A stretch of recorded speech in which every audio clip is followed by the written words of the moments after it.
All right, so this is the last section of chapter 17, and it's all about the ear. The ear can be divided into the external ear, the middle ear, and the internal ear. So here's a diagram of the ear. The external ear includes this structure that you commonly call your ear. This part of the ear is known by several different names. It's known as the auricle, it's known as the pinna, it's even known as the helix for this cartilage part of the ear. This part down here that hangs down, that's mainly filled with fat, is called the lobule or lobe of the ear. And then we start this tunnel that's called the external acoustic meatus. And so this is still considered external ear all the way until you reach this structure. This structure is the tympanic membrane.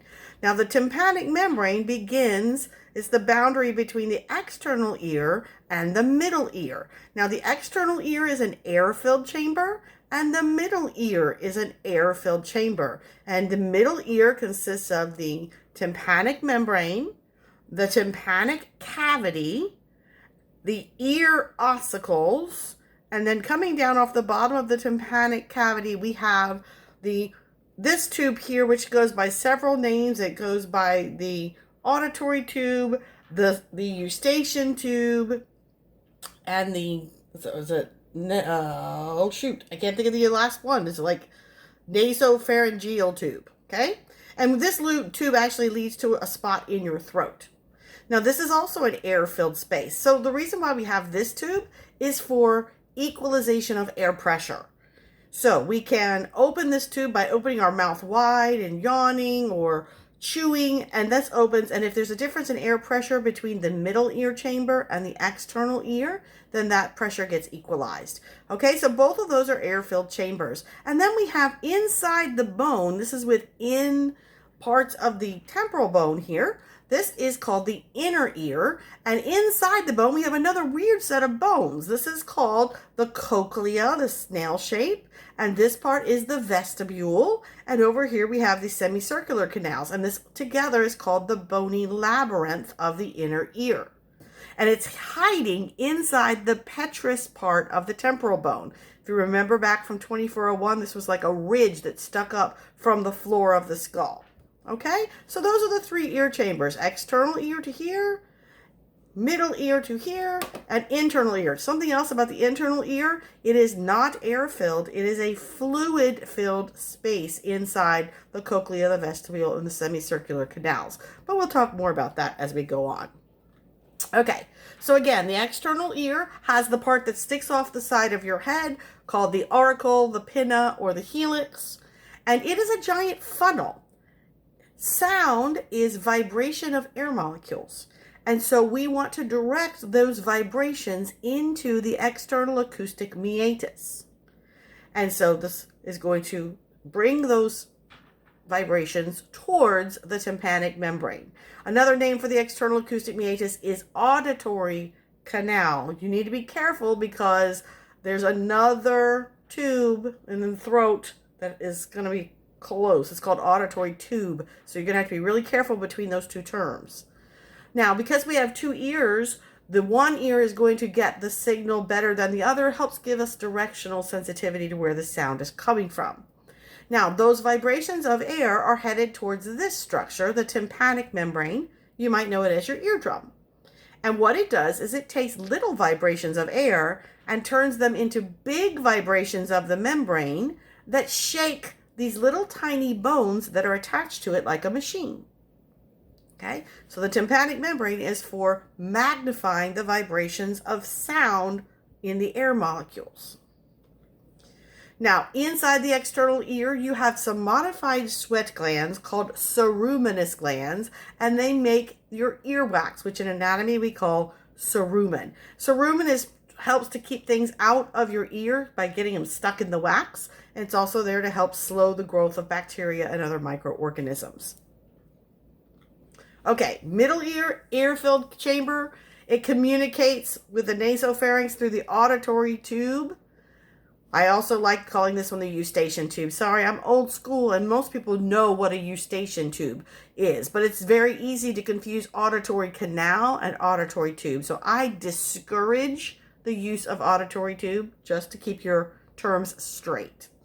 And again, this is to equalize pressure. And then in the middle ear, we have three tiny ear bones that are called the auditory ossicles. And they are the malleus, which is shaped like a hammer. It is directly attached to the eardrum.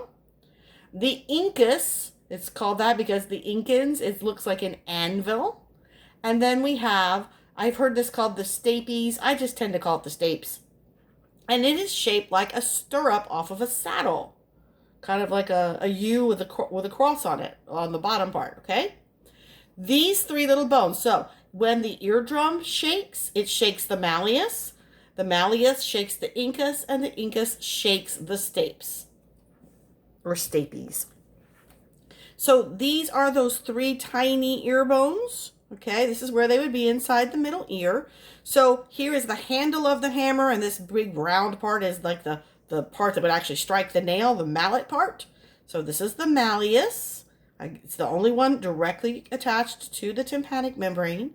And it is in conjunction with this incus, which is right here. Okay, they say that looks like an anvil. I think it kind of looks like a tooth. And then this one right here, which we can't really see because there's a muscle in front of it, is the stapes. Now, the stapes is going to work like a piston. And it's going to, when it gets wiggled by the incus, it's actually going to pump in and out of the inner ear chamber, which is filled with fluid. So imagine if you had like a water balloon and you kind of started punching the wall of the water balloon. What happens to the water inside? Well, we're going to start setting off waves in the water inside. And that's what we use the eardrum and these three bones for. We take the vibrations that are just the air molecules vibrating, we transmit them into a bigger mechanical waveform by transmitting it through the tympanic membrane and through the ear ossicles, and then transmitting it through the stapes as a pumping action to create waves in the inner ear. Now, because the waves are related to, the size of the waves is related to the volume. If you have a very loud sound that comes into your ears and your brain is able to very quickly determine that the waves created by the stapes would actually damage your ear, we have two emergency stop muscles right here.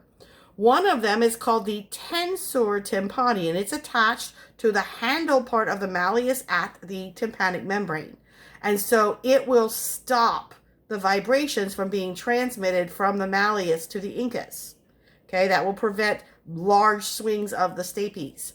The other one is called the stapedius, and I think this is the smallest muscle in our entire bodies.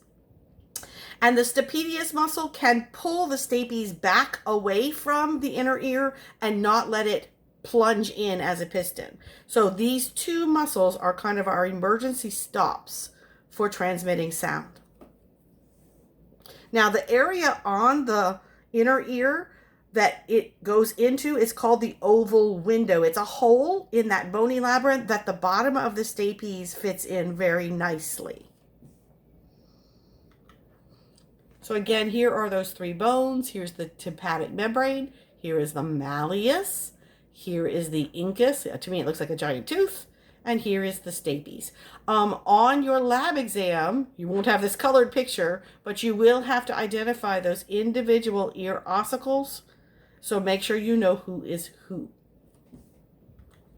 And here they are loose. We would not present them to you loose. We would only give them to you in an intact model of the ear. Okay, so you can see how the bottom of the stapes bone is an oval shape, and it exactly fits into the hole in the bony labyrinth of the inner ear known as the oval window. Okay, so when sound waves enter through the external acoustic meatus, they vibrate the eardrum, the tympanic membrane, and then it's transmitted through each of the ear ossicles in sequence. And then this is saying two small muscles protect the ear from very loud noises. All right, so we finally made it into the inner ear, and it is a labyrinth or a twisty, winding passageway. There is a bony labyrinth, which is made of bone, and it's on the outside, and it is protecting the basically water balloon kind of membranous labyrinth inside. And we have two different kinds of fluid. Between the bony wall and the membranous labyrinth wall, we have a watery fluid called perilymph. And then inside the water balloon membrane, we have a thicker, like maple syrup kind of fluid called endolymph. And some of your test questions are going to be which fluid is where for lab and lecture. So make sure you kind of know where they are. Now, the bony labyrinth has 3 sections. The vestibule, which is for what we call static equilibrium. The semicircular canals, which are for acceleration and detection of movement. And the cochlea, which is for hearing. So this is the entire bony labyrinth, all the tan. And then the blue is the membranous labyrinth. So this dark space between the blue and the tan would be where the perilymph would be.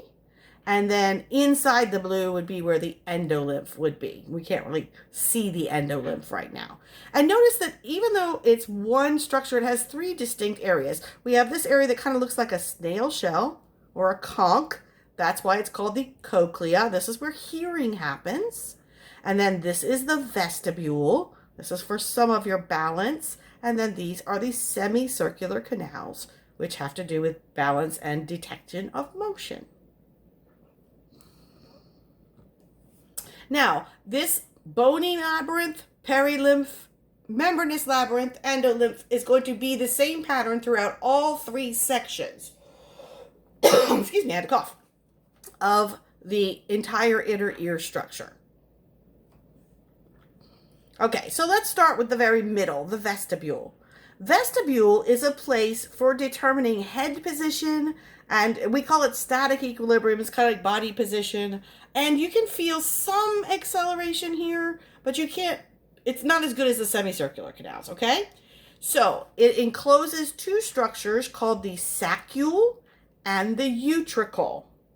Okay, now utricle is upper and saccule is lower. Now if you met me in person and we were doing this face to face, you'd know I use sex a lot for examples because they tend to stick in our brains better. I had a student that say they could remember who was on top because a uterus would be above a body as compared to a scrotum. Now, I think it'd be kind of weird to have both a uterus and a scrotum on one body, but if that helps you remember that the utricle is above the saccule, let's go for it, okay? These detect gravity and linear acceleration, and we will go into those in just a second. Then we have 3 loops that are called semicircular canals, and these are going to be stimulated by rotating motions. And then finally, we have the cochlea, which has a cochlear duct in the center of it, made of the membranous labyrinth, and we have receptors that are going to detect sound vibrations. Now, the oval window is where the stapes is going to be plumbing, be like a piston and plunging in and out, but it's going to set up waves of energy that need a place to escape. So there's another window at the other end, like after we go all the way through the cochlea and all the way back, there is a round window that allows the wave energy to escape the cochlea. Okay, so what is equilibrium? It is your balance, and you need both the vestibule and the semicircular canals working together. So together they are called the vestibular complex, and the receptor type is a hair cell. Now, a hair cell is what we call a mechanoreceptor. So far we've had chemoreceptors for taste and smell. We had photoreceptors for light. And now we're learning what a mechanoreceptor is. If you imagine a hair sticking up, if we bend that hair over by pulling on it or twisting it or weighing it down, that bending of the hair is kind of like a lever and opens up ion channels to generate an action potential. Okay, so this is another way to get an electrical signal generated. So these little levers are called hair cells. Now, for the semicircular canals, we have them in 3 directions. We have an anterior one, which is vertical. It stands straight up. We have a posterior one that points backwards. And then we have a lateral one that is laying on its side. And as you can tell, these would be providing information about moving in the 3 different planes. Anterior and posterior would have to do with going up and down and right to left. I mean, up and down and forward and backward. And lateral has to do with going right to left. And they're actually connected to the utricle of the vestibule. Now, it's like a hula hoop filled with fluid. And one end of the hula hoop is a little wider. On the bony labyrinth, the wide end is called the ampulla. And inside the ampulla, we have a structure called the crista ampullaris, which is a little cup of jello. And on the top of the cup of jello in the ampullary crest, we have our hair cells. Okay, so imagine I have a little lump of jello with a hair sticking out of it inside a hula hoop filled with fluid. Now, if I begin to walk in any direction with that hula hoop and it's filled with water, when I start to walk, the water lags behind the motion. And then it starts to move around the loop. Can you see how that would happen? This works so much better face to face. So as I'm moving, the water begins to move kind of in a wave-like fashion. And if there was a clump of jello with a hair sticking up, the water would bend the hair the direction that it's moving. And so the bending of that hair is going to tell our brain the direction of our movement, and how strongly it's being bent. It's going to tell us how fast we're going.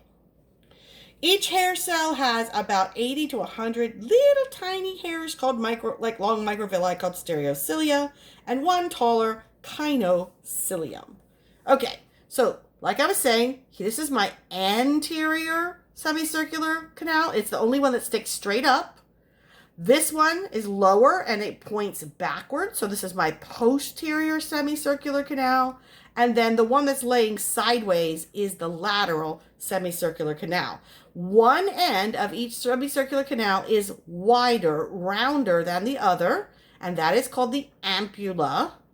And then inside each ampulla is the crista ampullaris, which is the cup of jello, this like little flame shape, and the hair cells. And it's attached to the utricle of the vestibule.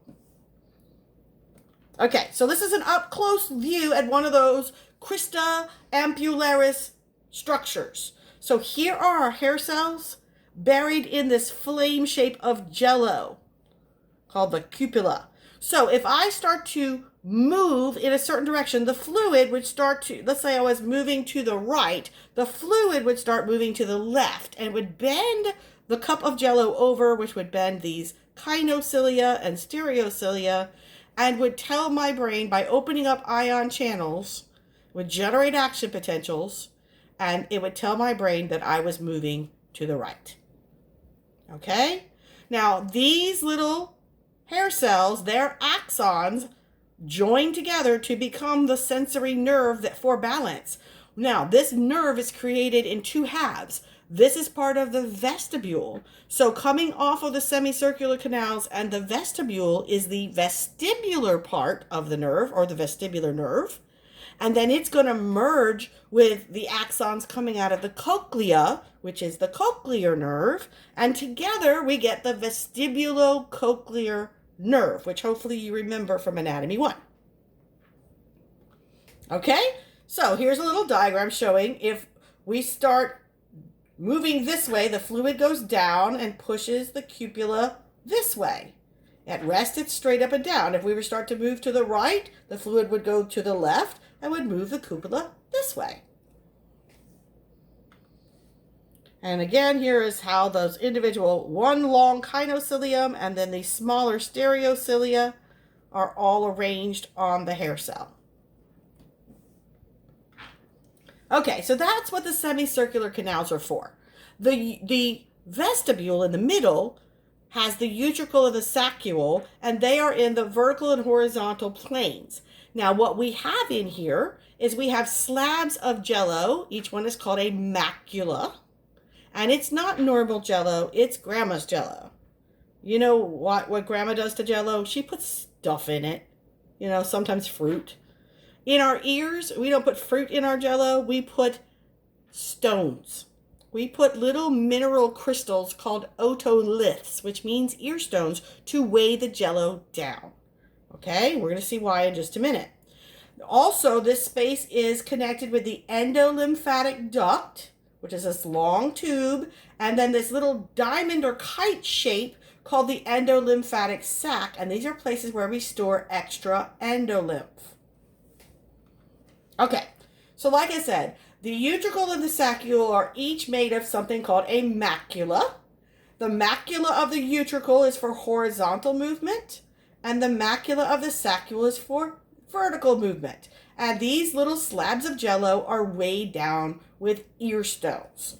And the hair cells are underneath the slab of jello. Okay, so here's where the utricle would be. Here is where the saccule would be. And then we have this long endolymphatic duct leading to this. I guess this one makes it more flame-shaped. The one in the lab is almost kite-shaped. Endolymphatic sac. Okay, so here's a close-up of the macula. So we have our hair cells, very much like the ones we have in the semicircular canals. We have our slab of jello, and we have ear stones weighing the jello down. Now this one would be for the utricle because it's in the horizontal direction. So imagine this is in your ear. If you lean your head to the right, then this weighed down jello is going to shift to the right, and it's going to bend the hair cells to the right. And that's based on gravity working on the weighed down jello. And so if I bend the hair cells to the right, I open up ion channels and I tell my brain that, hey, our head is leaning to the right. If I leaned to the left, the jello would shift to the left. I would bend all the hair cells in the opposite direction. I would still open ion channels, and I would tell my brain, your head is leaning to the left. Okay, so here's one leaning backwards. So here's our slab of jello in the hair cells. He's got his head forward, normal, and when he leans his head back, the gravity pulls it down and bends the hair cells downhill, and that's what triggers your brain to know which direction your head is. Pretty cool, actually. So what do we do with these signals? Well, first of all, we gather them into their nerve cell bodies, which are called the vestibular ganglia. And then their axons become the vestibular part of the vestibular cochlear nerve 8. And then they're going to go to the pons and medulla, and they're going to go to the vestibular nuclei to be interpreted. And then those vestibular nuclei are going to tell you what's going on with your balance. Now, you compare what your eyes see to what your ears feel when it comes to balance. So let's say you go over to Six Flags over Texas and you ride a roller coaster and you get all those semicircular canal fluids running all around inside your semicircular canals. Once you stop the roller coaster, do they stop? Does the fluid stop immediately? No. Just like if you're holding a hula hoop full of water and you're making the water go around and around in the hoop, if you just stop moving the hoop, the water keeps going around. So when you're on a roller coaster and you get all that fluid moving and then you stop, your eyes say, hey, we're not moving anymore. But your ears say, well, yes, we are. And whenever your eyes and your ears get in an argument over whether you're moving or not, they have a little spot behind your ear in your brain that they trigger called the vomit center. That's motion sickness. So until they can agree whether you are moving or not, some people experience a queasy feeling that may induce vomiting. Okay, so that is the semicircular canals. Here is the vestibule. There's the vestibular ganglion. Here is the vestibular nerve, and it's going to join the cochlear nerve, and it's going to go right between the pons and the medulla to the vestibular nucleus. And then it's going to go through the superior colliculus to relay to the cortex. Awesome. I'm going to skip this slide. I'm not worried about this one. And that one. Okay. So that takes care of two parts of the inner ear. The last part of the inner ear is the cochlea, and it's for hearing. And we kind of started working the steps as we got the stapes all the way to pumping in and out. But we're going to show you exactly what the rest of the process is. So what we're doing is we're taking little sound vibrations of air molecules, we're changing them into mechanical movements of the ossicles, which will eventually produce waves in fluid. Okay, tympanic membrane, to auditory ossicles, to the internal ear, And in the internal ear, they're making pressure waves. Now, we have hair cells in our ear as well. And the pressure waves get generated in the endolymph around the hair cells. And when a wave passes over the hair cells, they get bent. And when they bend, they open ion channels and generate action potentials. And that's what gets sent to the auditory cortex of your brain, which is in the temporal lobe. Okay, so sound travels as a sine wave, which means it's an S-shaped wave. And it happens where you kind of squish the molecules together and then let them relax. Now, the wavelength is between two heights of the S shape.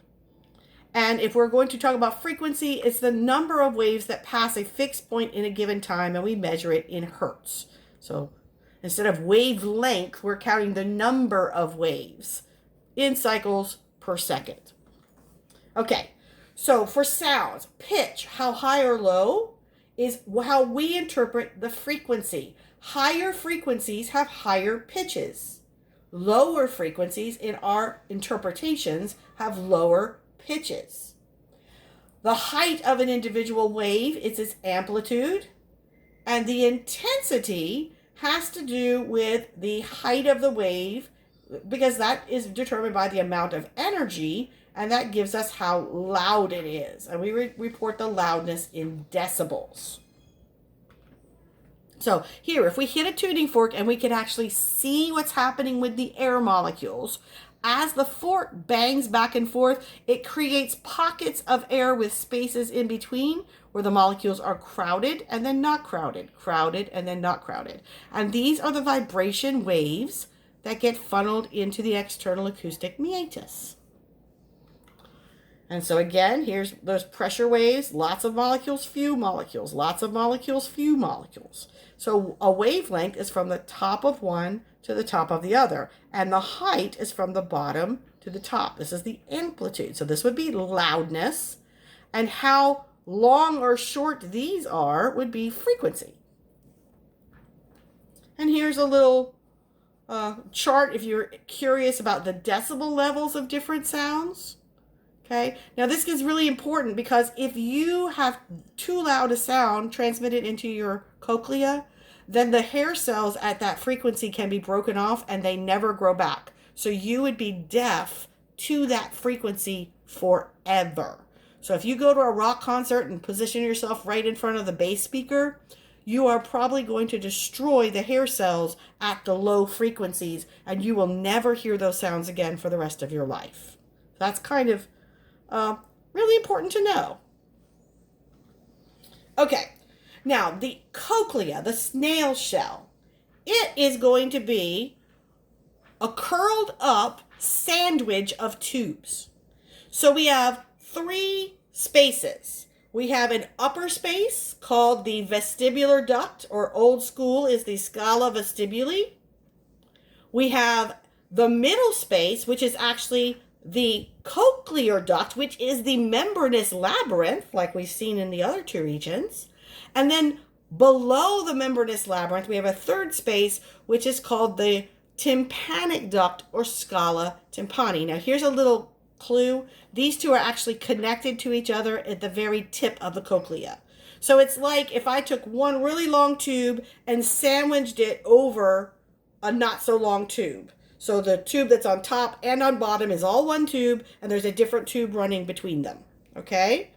In that middle tube, in that cochlear duct, we have the organ of hearing, which is called the spiral organ, or organ of Corti, which has hair cells resting on a special membrane called the basilar membrane.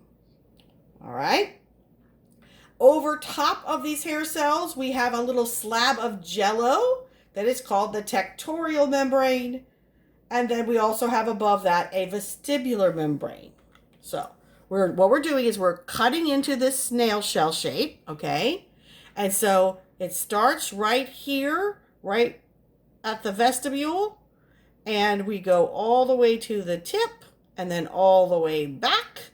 Okay, so if we were to cut through this, we will see this interesting pattern, two large chambers and a smaller chamber kind of off to the side. So if we cut through the entire cochlea, we would see that pattern repeated many times. So each one of these is one of those sections of the cochlea. So I'm going to talk about this big one right here, okay? So the top chamber is always going to be your vestibular duct or scala vestibuli. The bottom chamber is going to be your tympanic duct or scala tympani, and the cochlear duct is this kind of piece of pie shape right here. So this is where the organ of Corti is going to be. This membrane down here is the basilar membrane. This wave that looks like a slab of jello is the tectorial membrane, and this one is the vestibular membrane. So vestibular is next to vestibular duct. Basilar is the base of the cochlear duct. I'm going to help you keep your membranes. So vestibular, tectorial, basilar. Now, the hair cells are under here, and then their axons, their dendritic endings are going to go here, and their cell bodies are here, and this is called a spiral ganglion. So this is where the cell bodies are, and then the axons leave as the cochlear nerve and join the vestibular nerve to become the vestibulocochlear nerve. Okay, I know it's kind of complicated. So here's an actual photomicrograph of the cochlea. So again, we can see those same chambers, vestibular duct, cochlear duct over here on the side, and tympanic duct. This would be cochlear duct over here. I didn't see my vestibular membrane right here. Here is a little bit of the tectorial membrane, and down here is the basilar membrane. Okay, and over here it's labeled vestibular membrane. So this is my vestibular duct. This is my cochlear duct, the pie shape, basilar membrane, and then this right here would be my tectorial membrane. And here's a diagram. We also have a huge model of this in lab, so make sure you watch the lab videos. Again, vestibular duct, vestibular membrane. This is the tympanic duct. This is the cochlear duct, and this is the basilar membrane. And then between the vestibular membrane and the basilar membrane are the hair cells and the tectorial membrane. So what we're going to do is when the stapes bone pushes on the membranous labyrinth like a piston, it's going to create pressure waves in the upper chamber because that's where it's connected to. Those waves are going to go all the way to the tip of the cochlea, and then they're going to come back in the bottom chamber. Now, along this long cochlea, different areas of the basilar membrane will resonate based on the frequency of the sound. Now, resonating means that that part of the membrane, when the vibration waves from the sound get there, will cause that part of the membrane to shake up and down rather violently. Now, if this bottom membrane shakes, these hair cells are going to get